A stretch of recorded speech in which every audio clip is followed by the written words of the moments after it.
There is a viral and extremely popular skincare trend that's been going around for a while now, and I really hope to de-influence you today because this trend gave me the worst acne and skin problems of my life. So today we're going to be talking about dermaplaning and my facial dermaplaning horror story. Before we dive in, welcome back to the BeSoGuud channel.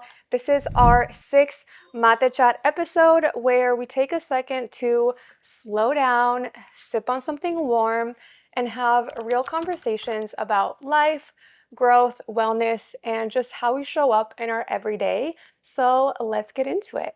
I want to start by setting the scene on how I even got myself into this situation in the first place because I think it's important. Before booking this hydrofacial, because it was a hydrofacial, and we'll get into all the details, don't worry, I was dabbling in making some skincare content.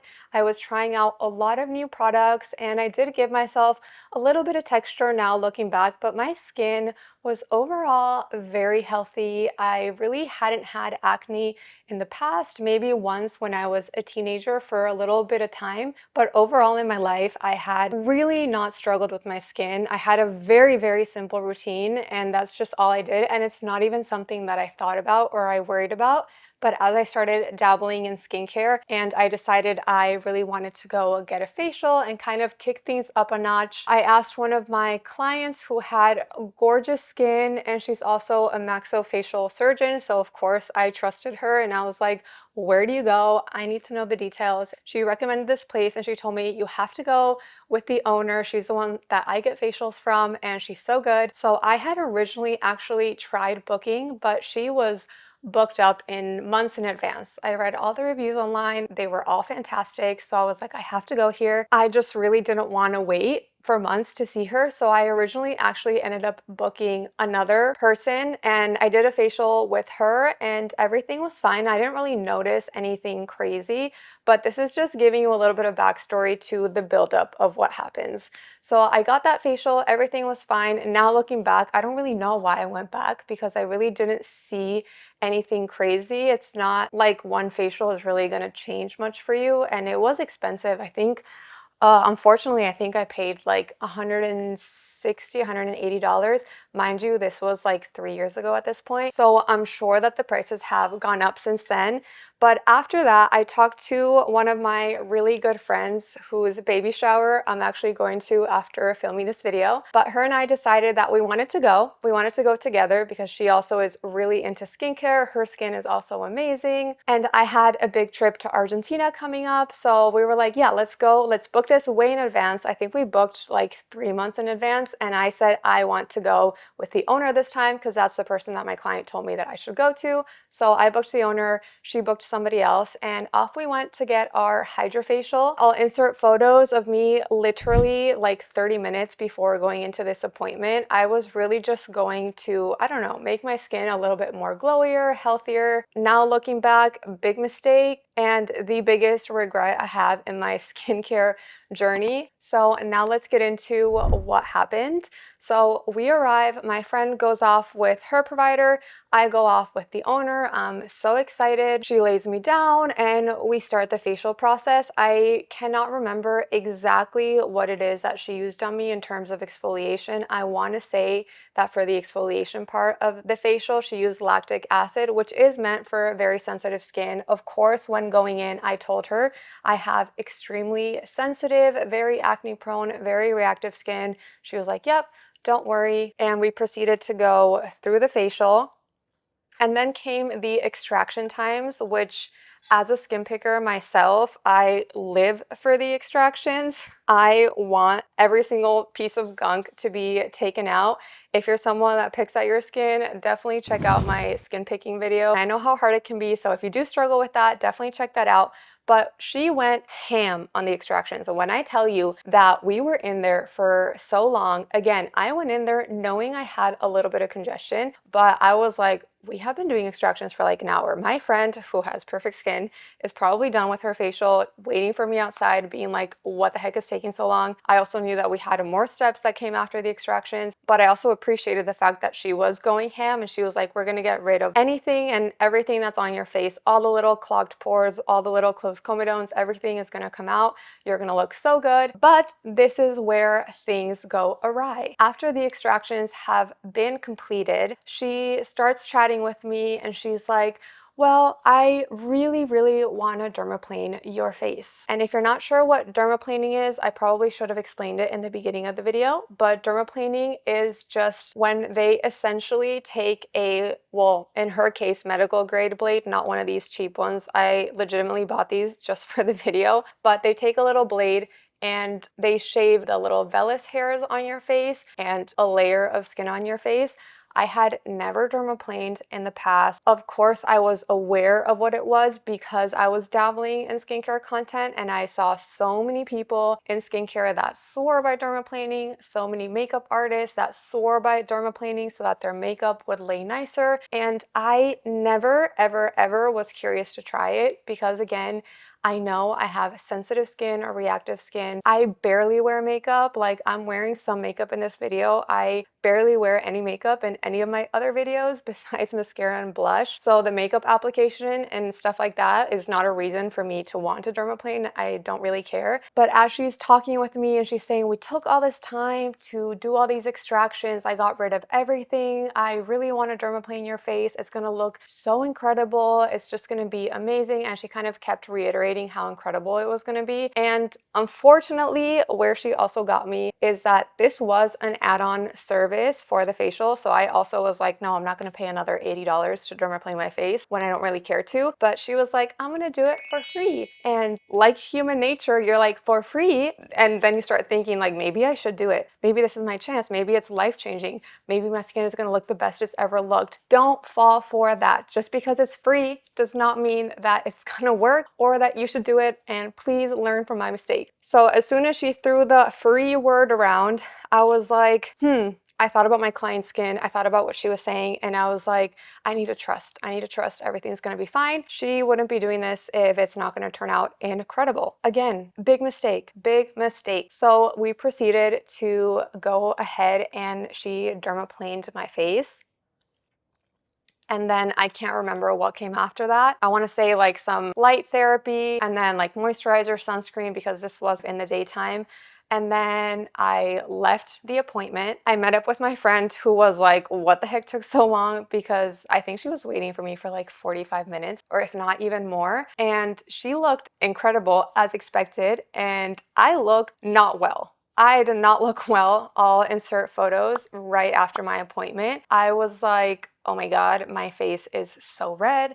It's so irritated. I almost had even like patches of skin that were gone, but I don't know how. I was not freaking out. I was like, this is all part of the process. It gets worse before it gets better. I'm gonna look so incredible. My skin is gonna look so healthy and so great in like a couple of days when this redness calms down. Again, because I have such sensitive skin, I just figured in a day or two that the redness would be gone, and I could not have been further mistaken because that did not end up being the case. Now let's get into the aftermath of what happened for the next 2.5 years. So after a few days of having my facial, my redness was a little bit better. Things seemed to be healing, but then something started happening and I started to feel all of these bumps and texture that I had never in my life experienced, which now looking back, and I'll talk about all the dermatologists that I've seen and estheticians that I've seen, I think I was also having an allergic reaction to whatever serum she used in the Hydrofacial.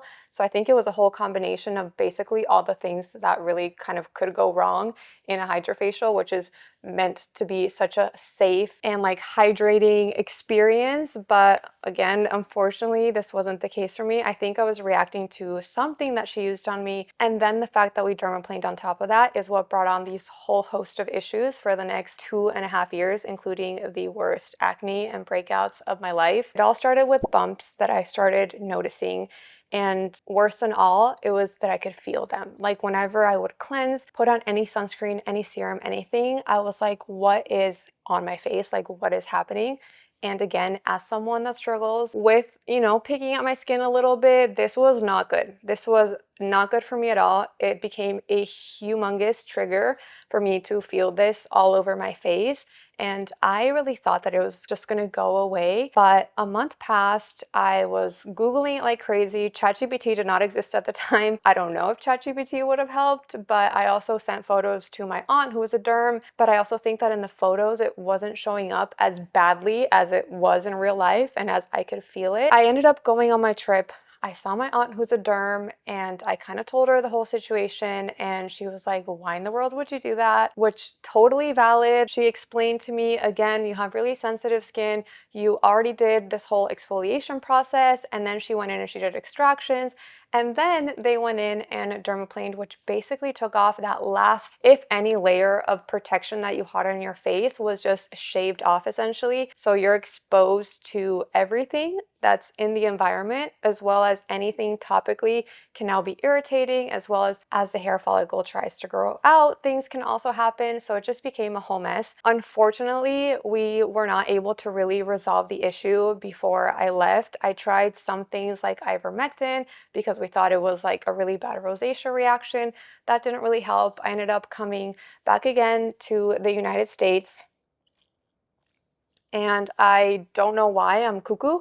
I decided to see a different esthetician because I started to research a lot and everyone was pushing face reality. So I was like, let me try to find a face reality specialist in my area. So I ended up going to a face reality expert, and I started on a face reality regimen. And that experience was interesting. It did help a little bit, but there was also a lot of things in the formulations that I think that my skin didn't like either. And I also hated the texture of the products, but I stuck with that for a few months and things did get better. But I was also noticing that there were some, again, of the products that didn't work for my skin. Like, I'm starting to realize that my skin really doesn't like salicylic acid, and she was putting me on a salicylic acid toner because it was great for rosacea, but my skin was hating it. Same thing with the mandelic acid. So many people do so well with mandelic, and now it's become such a great ingredient in the skincare space. My skin did not like mandelic either, but I did start to notice that my skin responded really well to benzoyl peroxide. So I kind of just made a mental note of that, but I was sticking to the plan and it just was working, but not really working. So I came off of that, decided to see another derm in my area. That was useless. She unfortunately did not help at all. It was one of those situations where I know, unfortunately, so many of us have this type of experience with certain dermatologists. Again, not all dermatologists. And also, I just want to say that this video is not meant to bash dermatologists or estheticians at all. There are incredible derms and estheticians out there, but it's just really hard sometimes to find the right one, and you just have to be careful. You have to be careful and not make the mistakes that I made. So I saw this second derm. She didn't ask me anything, didn't really listen to my whole story, didn't ask me what I was using in my routine. Really, honestly, basically pointless. So then I was, again, kind of back at square zero. I started to see another face reality specialist who had really great before and after photos. And honestly, I was just jumping around trying to find this magical cure to help me with my face, because now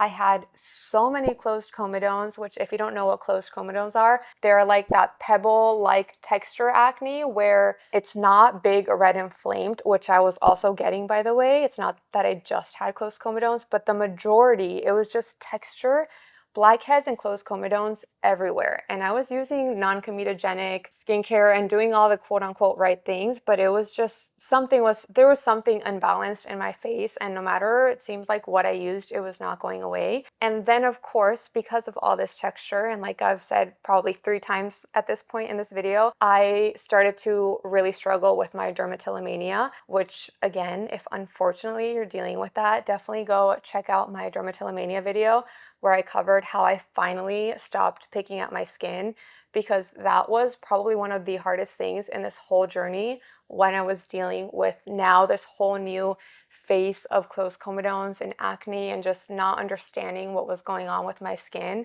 is that I turned to the only coping mechanism that I could in that moment, which was picking at my skin. And it was just like 2 years of downward spiral with acne picking, more acne picking. And obviously those two things do not go well at all and they feed each other. So it was not good. I spent so many tears, so much money trying to get it resolved and just feeling like no matter what, it just wasn't happening. And I was mentally tired, honestly. If you're someone that struggles with acne or you struggle with your skin, you know that it mentally takes such a big toll on you. I also know that there's a lot of people that may have it a lot worse, and I empathize with that. But yeah, for me, it was just a yo-yo for 2 years, and I did so much research and I learned so much about skin and skincare and also myself, because this was also a very internal journey for me to try to detach from what was happening to my face. Like I've said in other videos, I was also struggling with a back injury. So I had all these things happening with my skin, with my body, and it was not fun. It was not fun to have those two things in combination, but I think coming out of it, it has taught me so much, which is also why I like to make this kind of video and share my story, because hopefully it can help you if you're on the other side and struggling with this, or if you're contemplating getting dermaplaning. Hopefully by watching this video you don't, not because it can't work for people. If you're also watching this and you love it, this is by no means telling you that you need to stop. I just wanted to share my story and I just don't think it's worth the risk. So now in terms of how I finally got over it and what actually helped, I went back to Argentina like 2 years after, because I was dealing with my back injury and I was doing physical therapy. And as you know, in the US, everything is really expensive. So I went back to Argentina to focus on that. I saw my aunt, who's a derm again, and she was like, your face hasn't made any progress. Like, what's going on? And I was like, I know, I need help. I don't know what else to do. These are all the things that I've tried. And she just said, we're going to take a step back. You're going to cut out everything that you've been using. And we went with a really simplistic approach, and we just started incorporating clindamycin and benzoyl peroxide in a prescription together, which if you don't know, clindamycin, it is an antibiotic, and then benzoyl peroxide really just helps oxygenate the pore and kill the acne causing bacteria. And that is where truly everything changed for me. If you want a really big deep dive on what that journey looked like and how I incorporated that and my progress with using that prescription, then definitely check out my How I Got Rid of Clogged Pores video. It is a deep dive. It is a long video, which is why I'm not going to go into a lot of it right now. Otherwise, this mate chat will be like 5 hours long. But the good thing is I was able to, after a lot of trial and error, a lot of tears and a lot of money, finally repair my skin to where I am now. And I can with absolute certainty tell you that I will never, ever, ever in my life, and I'm also putting this on video out there to remind myself, because sometimes